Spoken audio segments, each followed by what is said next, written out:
बोलणाऱ्याची ना म्हणजे आपण बोलणं म्हणजे मार्केटिंग करणं, बरोबर. बोलणाऱ्याची माती पण विकत आणि न बोलणाऱ्याचं सोनं पण विकत. ही गोष्ट खरी आहे. जर तुम्ही ह्याची मार्केटिंग केलात ना तरच होणार आहे. आता समजा तुम्ही मी माझा हा व्हिडिओ कुठून बघून किती वेळा बघितलात आणि मग आलात, म्हणजे माझं एकदाच बघितलं मग म्हणजे मी लक्की आहे. मग खूप वेळा कसं होतं की खूप वेळा मी सतत तुम्ही मला एकदा फॉलो केलात, पोस्ट डेली पडताय.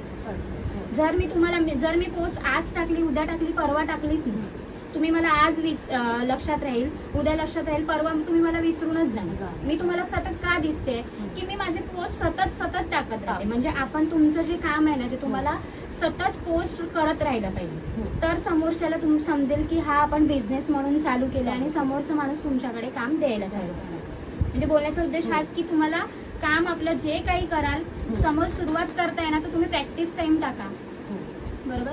प्रॅक्टिस टाइम टाकाल, स्वतःचीच साडी करा, प्रॅक्टिस करा. 2-3 वेळा प्रॅक्टिस झाल्यानंतर तुम्ही पोस्ट करायला सुरुवात करायची. वेडी वाकडी कशीही पोस्ट करा, तिथे आपल्याला कोणी जज करणारा नाही, पण आपल्याला पोस्ट